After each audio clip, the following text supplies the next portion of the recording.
Hello everyone. हमारा आज का टॉपिक है cell cycle and cell division. जितने भी लिविंग ऑर्गेनिजम्स हैं उनकी बॉडी सेल की बनी होती है और उनमें जो ग्रोथ होती है वो सेल डिवीजन के कारण से होती है। लगातार जो सेल्स हैं वो डिवाइड करती हैं एंड ग्रो होती हैं और इस तरीके से ऑर्गेनिजम्स के अंदर ग्रोथ देखी जाती है। तो सेल डिवीजन एक बहुत ही इंपॉर्टेंट प्रोसेस है। बात करते हैं कि what are the reasons of cell division, क्यों सेल डिवीजन हो जाता है। तो इसका फर्स्ट रीजन है कैरियोप्लाज्मिक इंडेक्स और न्यूक्लियोसाइटोप्लाज्मिक रेशो। हर्टविग नाम के साइंटिस्ट ने कर्ण प्लाज्म थ्योरी दी थी। उन्होंने बताया कि जब साइटोप्लाज्म इंक्रीज होता है तो जनरली न्यूक्लियस जो है वो कंट्रोल सेंटर होता है सेल का। तो जब साइटोप्लाज्म इंक्रीज होता है, सेल अपने साइज में ग्रो करती है, तब न्यूक्लियस का जो कंट्रोल है वो खत्म हो जाता है या कम हो जाता है जो लार्ज साइज की सेल है या जो बड़ा हुआ साइटोप्लाज्म है उसके ऊपर।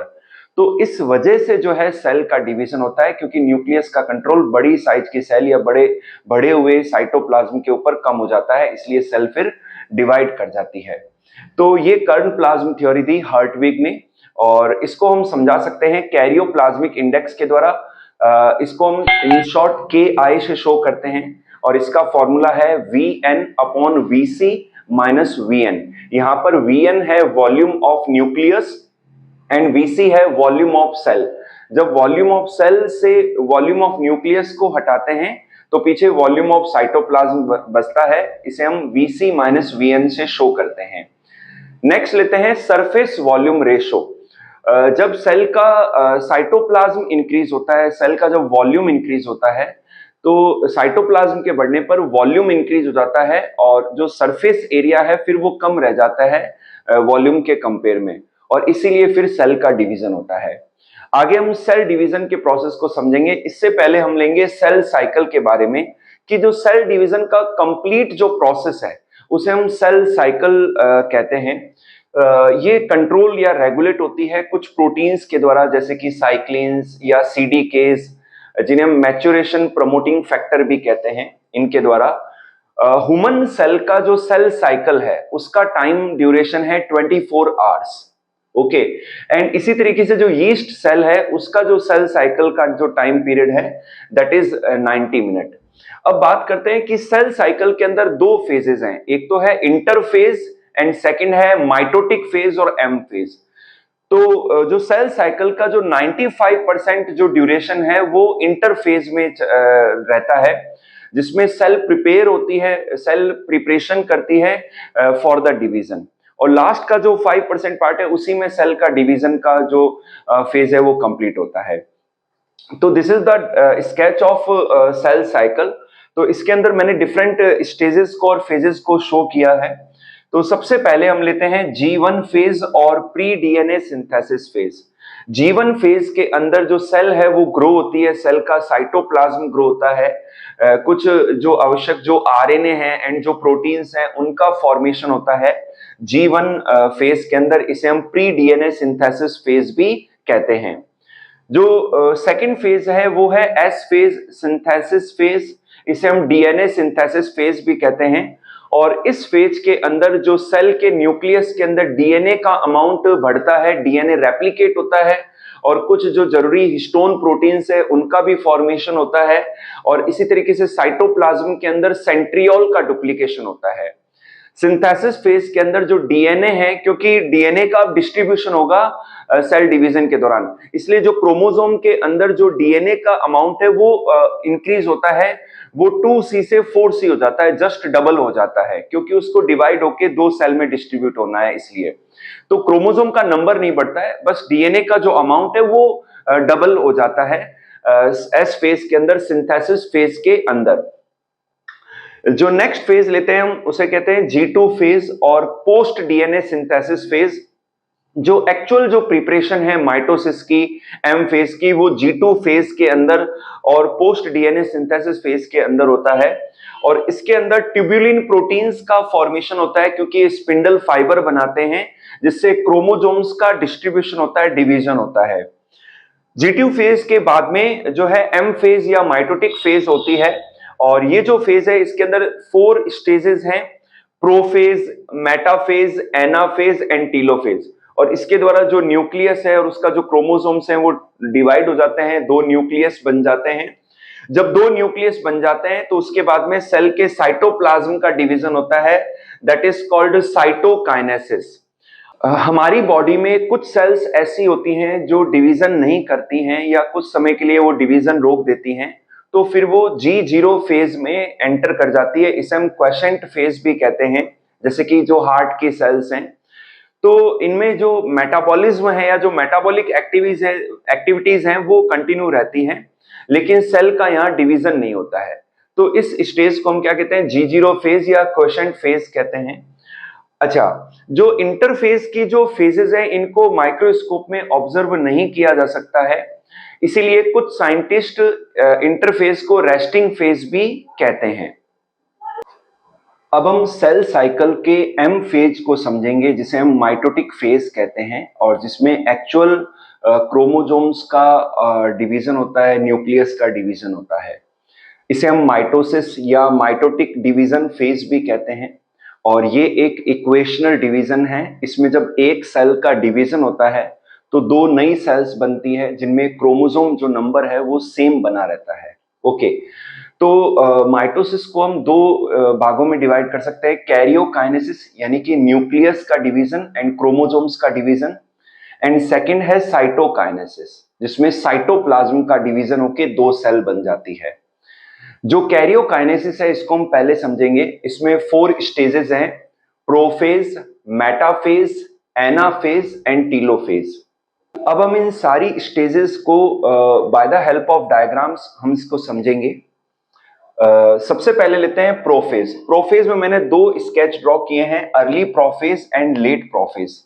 प्रोफेज के अंदर जो क्रोमेटिन मटेरियल है वो कंडेंस होना स्टार्ट हो जाता है और धीरे धीरे जो न्यूक्लियर मेम्ब्रेन है वो फ्रेगमेंट होना स्टार्ट हो जाती है।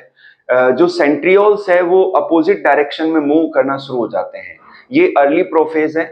और ये लेट प्रोफेज है जिसमें कंप्लीट जो क्रोमोसोम्स हैं कंडेंस होके रोड लाइक स्ट्रक्चर के रूप में नजर आते हैं।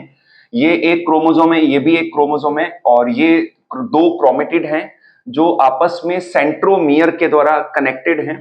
और इन सेंट्रोमियर के ऊपर एक प्रोटीन की डिस्क भी बनती है जिसे काइनेटोकोर कहते हैं, जो हम बाद में समझेंगे। तो ये सेंट्रोमियर है और ये 2 क्रोमेटिड्स हैं। ये सेंट्रोमियर, ये 2 क्रोमेटिड्स हैं। सेंट्रियोल अपोजिट डायरेक्शन में जा रहे हैं और इनसे एस्ट्रल रेज जो निकल रही हैं, स्पिंडल फाइबर्स जो ये बन रहे हैं, जिनमें बाद में क्रोमोसोम एडजस्ट होके सेपरेट होंगे। तो ये लेट प्रोफेज है। मेटाफेज के अंदर कंप्लीट अपोजिट पोल्स पर सेंट्रियोल चले जाते हैं। इनसे जो एस्ट्रल रेज जो निकलती है, जो स्पिंडल फाइबर्स निकलते हैं, वो इस तरीके से होते हैं।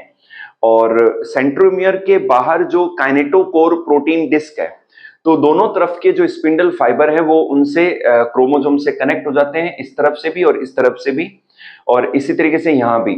और ये जो क्रोमोसोम है एकदम मिड प्लेट पर जो है अलाइन हो जाते हैं। मेटाफेज वो स्टेज है जहां पर क्लियर कट क्रोमोसोम्स को ऑब्जर्व किया जा सकता है, उसकी मॉर्फोलॉजी को स्टडी किया जा सकता है। तो मेटाफेज के अंदर इक्वेटोरियल प्लेट के ऊपर या मिड प्लेट के ऊपर क्रोमोसोम अलाइन हो जाते हैं। इसके बाद में एनाफेज के अंदर जो होता है, क्या होता है कि जो सेंट्रोमियर है वो स्प्लिट हो जाता है और क्रोमोसोम जो क्रोमेटिड से अलग हो जाते हैं। अब प्रत्येक क्रोमेटिड जो है वो एक क्रोमोसोम के रूप में रोल प्ले करता है, क्रोमोसोम के रूप में अपीयर होता है। तो क्रोमेटिड्स अलग होकर क्रोमोसोम बन जाते हैं, यानी कि क्रोमोसोम का जो नंबर है वो जस्ट डबल हो जाता है। अब जब इन फाइबर्स के कॉन्ट्रैक्शन से, क्रोमेटिन फाइबर्स के कॉन्ट्रैक्शन से जो है मूवमेंट होता है, तो इस तरफ के जो ये क्रोमोसोम है ये मूव करते हैं, इनके जो सेंट्रोमियर है वो पोल की तरफ मूव करते हैं और इनकी जो ये जो पार्ट है ये ट्रेल करता है बिहाइंड द सेंट्रोमियर। ओके, इसी तरीके से ये जो क्रोमोसोम्स हैं ये भी पोल की तरफ मूव करते हैं और ये इनकी जो टेल्स है ये ट्रेल करती हैं पीछे। और एनाफेज के कंप्लीट होते होते ये कंप्लीटली जो है दोनों अपोजिट पोल पर चले जाते हैं कंप्लीटली मूवमेंट करते हुए। अच्छा, इसी दौरान जो साइटोकाइनेसिस है, साइटोप्लाज्म का जो डिवीजन है, वो भी एनाफेज के लास्ट में स्टार्ट होना शुरू हो जाता है या स्टार्ट हो जाता है। टीलोफेज के अंदर कंप्लीटली जो दो न्यूक्लियस अपीयर हो जाते हैं, न्यूक्लियर मेम्ब्रेन, गोल्जी कॉम्प्लेक्स, ये सब अपीयर हो जाते हैं। अच्छा, जो क्रोमोजोम्स हैं वो इंडिविजुअल रोड लाइक स्ट्रक्चर के रूप में अपीयर नहीं होते, ये एक इंटैक्ल्ड मास के रूप में अपीयर हो जाते हैं। और इस तरीके से जो है टीलोफेज के अंदर कंप्लीट दो न्यूक्लियस बन जाते हैं। अच्छा, प्रोफेज के एंड होने पर, मैं वापस से पीछे जा रहा हूं, जो न्यूक्लियर मेम्ब्रेन है वो टोटली डिसअपियर हो जाती है और जो क्रोमेटिन मटेरियल है वो chromosome like road like structures में नजर आते हैं। जो गोल्जी कॉम्प्लेक्स है या जो अदर जो ऑर्गेनेलीज हैं वो डिसअपियर हो जाते हैं प्रोफेज के एंड में। तो इस तरीके से टीलोफेज जो है लास्ट फेज है। इसके बाद में वापस से इंटरफेज स्टार्ट हो जाती है, जिसमें सेल के अंदर न्यूक्लियस, ये सेंट्रोजोम है और ये क्रोमेटिन मटेरियल है, कुछ इस तरीके से अपीयर होते हैं। आफ्टर द टीलोफेज जो सेल है वो उसके साइटोप्लाज्म का डिवीजन होता है, जिसे हम साइटोकाइनेसिस कहते हैं।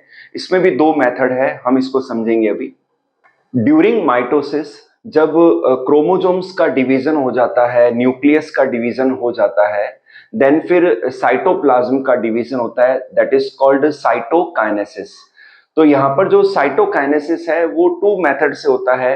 एनिमल सेल के अंदर सेल फरो मेथड के द्वारा एंड प्लांट सेल के अंदर सेल प्लेट मेथड के द्वारा। तो यहां पर सबसे पहले सेल फरो मेथड समझेंगे कि एनिमल सेल के अंदर उनके सेंटर में माइक्रोट्यूब्यूल्स के द्वारा एंड माइक्रोफिलामेंट्स के द्वारा एक मिड बॉडी बनती है। उसके अलावा जो उनका पेरिफेरल पार्ट है वहां पर एक कॉन्ट्रैक्टाइल रिंग बनती है, जिसमें एक्टिन एंड मायोसिन प्रोटीन होती है। तो इन प्रोटीन के कॉन्ट्रैक्शन से फ्रॉम द पेरिफेरी, यानी कि बाहर से अंदर की ओर एक फरो बनती है और उस फरो के सेंटर तक आने पर सेल दो में डिवाइड हो जाती है। इसीलिए इसे सेल फरो मेथड कहते हैं और ये एक सेंट्रीपिटल ऑर्डर में डिवीजन है सेल के, साइटोप्लाज्म का एंड सेल का। सेकेंड हम लेते हैं सेल प्लेट मेथड, जो कि प्लांट सेल में पाया जाता है। प्लांट सेल के अंदर बाहर से फरो नहीं बन सकती बिकॉज वहां पर सेल वॉल है, रिजिड सेल वॉल है। तो इनमें जो सेंट्रल पार्ट है प्लांट सेल का, वहां पर Golgi vesicles and spindle microtubules and इसके अलावा जो फ्रेगमेंट्स हैं एंडोप्लाज्मिक रेटिकुलम के, वो डिपोजिट हो जाते हैं और एक सेल प्लेट बना लेते हैं मिड में। और अब ये सेल प्लेट धीरे धीरे बाहर की ओर ग्रो होती है, ठीक है। और साथ ही साथ वहां पर गोल्जी वेसिकल्स के द्वारा कैल्शियम एंड मैग्नीशियम के पैक्टेट भी रिलीज होते हैं, जो वहां डिपॉजिट हो जाते हैं। तो इस तरीके से सेंटर से बाहर की ओर सेल प्लेट ग्रो होती है और दो सेल में डिवीजन हो जाता है। और ये एक सेंट्रीफ्यूगल ऑर्डर में डिवीजन है। और बाद में ये जो कैल्शियम एंड मैग्नीशियम का जो पैक्टेट होने से जो लैमिला बनी है, वो मिडिल लैमिला बन जाती है दो प्लांट सेल के बीच में। ओके, तो इस तरीके से जो है साइटोकाइनेसिस के दो मेथड्स हैं ये। नेक्स्ट टॉपिक लेते हैं, सिग्निफिकेंस ऑफ माइटोसिस। जनरली बच्चों जो सेल डिवीजन है वो दो प्रकार का होता है, माइटोसिस एंड मियोसिस। तो माइटोसिस के अंदर जब सेल डिवीजन करती है तो इससे जो नई सेल्स बनती हैं उनमें क्रोमोसोम का जो नंबर है वो सेम बना रहता है। ओके, खाली उसमें माइटोसिस के द्वारा सेल का नंबर बढ़ता है। जबकि सेकंड जो टाइप है मियोसिस, ये रिप्रोडक्टिव ऑर्गन्स में पाया जाता है। जब रिप्रोडक्टिव सेल्स का, गैमेट्स का, स्पर्म एंड ओवा का फॉर्मेशन होना होता है तब मियोसिस होता है। और इसमें एक सेल का जब डिवीजन होता है तो नई सेल्स में आधे chromosome, half set of chromosomes रह जाते हैं। तो यहां पर माइटोसिस का सिग्निफिकेंस ये है कि जो एक सिंगल सेल है जायगोट, उसमें माइटोटिक डिवीजन होते हैं, तो उससे एम्ब्रियो एंड कंप्लीट ऑर्गेनिज्म या बेबी या ऑर्गेनिज्म डेवलप होता है, प्लांट डेवलप होता है। ओके, इसके अलावा माइटोसिस के द्वारा जो डैमेज्ड पार्ट है प्लांट के, वो वापस से रीग्रो होते हैं, या जो इंजर्ड टिश्यू है एनिमल्स के अंदर वो वापस से हील होते हैं, जो इंजर्ड पार्ट है वो वापस से हील हो जाते हैं। इसके अलावा माइटोसिस के द्वारा जो है लिविंग ऑर्गेनिजम्स के अंदर ग्रोथ होती है। प्लांट्स के अंदर जो एपिकल मेरिस्टेम है या जो लेटरल मेरिस्टेम है, कैम्बियम है, इंटरकैलरी मेरिस्टेम है, तो इनकी सेल्स में लगातार माइटोसिस होता है। तो इससे जो है प्लांट की ग्रोथ होती है। तो इस तरीके से एनिमल में, प्लांट में जो ग्रोथ है वो माइटोसिस के द्वारा होती है। जो इंजरी है उसका जो हील है वो माइटोसिस के थ्रू होता है। तो ये है। तो these are the importance of mitosis. Okay, next लेते हैं मॉडिफिकेशन ऑफ द माइटोसिस। कई बार क्या होता है कि जो न्यूक्लियस का और क्रोमोसोम्स का जो डिवीजन है कहीं पर लगातार चलता रहता है और कई सारे न्यूक्लियस बन जाते हैं, लेकिन साइटोप्लाज्म का डिवीजन नहीं होता, तो ये मल्टी न्यूक्लियई कंडीशन होती है, तो इसे हम फ्री न्यूक्लियर डिवीजन कहते हैं। ओके, नेक्स्ट लेते हैं एंडोमाइटोसिस। एंडोमाइटोसिस में क्या है कि कई बार माइटोसिस जारी रहता है, लेकिन कभी कभी पॉलीप्लॉइडी हो जाती है, जैसे कि कॉल्चिसिन है। कॉल्चिसिन एक माइटोटिक पॉइजन है जो कि जो एस्ट्रल फाइबर्स है, जो स्पिंडल फाइबर्स है, उनको अरेस्ट कर लेता है, उनको ग्रो नहीं होने देता। तो इस वजह से क्रोमोसोम का जो डिस्ट्रीब्यूशन है वो प्रॉपर सही तरीके से नहीं होता और एंडोमाइटोसिस जारी रहता है और पॉलीप्लॉइडी हो जाती है। तो कॉल्चिसिन के कारण से ऐसा हो सकता है। थर्ड हम लेते हैं एंडो रीडुप्लीकेशन। इसमें क्या होता है कि जो डीएनए का जो क्रोमोसोम या क्रोमेटिड के अंदर जो डीएनए का रेप्लिकेशन है वो लगातार जारी रहता है, लेकिन उसका डिवीजन नहीं होता है, सेपरेशन नहीं होता है। तो जो डीएनए का अमाउंट है वो बढ़ता चला जाता है, इसे हम एंडो रीडुप्लीकेशन कहते हैं। जैसे कि पॉलीटीन क्रोमोसोम्स के अंदर ऐसा देखा गया है और इसे पॉलीटीनी कहते हैं। तो इस तरीके से आज हमने डिस्कस किया सेल डिवीजन के बारे में, सेल साइकिल के बारे में। और जो सेल साइकिल में जो फर्स्ट फेज है वो इंटरफेज है, जिसमें काफी सारी फेजेज है और मोस्ट ऑफ जो ड्यूरेशन है सेल साइकिल का वो इंटरफेज में ही चला जाता है। लास्ट का जो 1 आवर है, अगर मैं ह्यूमन सेल की बात करूं तो लास्ट 24 आवर में लास्ट केवल जो 1 आवर है उसी में माइटोसिस होता है और माइटोसिस की फेज पाई जाती है और क्रोमोसोम एंड न्यूक्लियस डिवीजन होके फिर देन सेल का डिवीजन होता है, नई सेल्स बनती है। तो आज के वीडियो में इतना ही करेंगे। Thank you. इसी का जो सक्सेसिव जो वीडियो आएगा उसमें हम मियोसिस के टॉपिक को डिस्कस करेंगे। Thank you.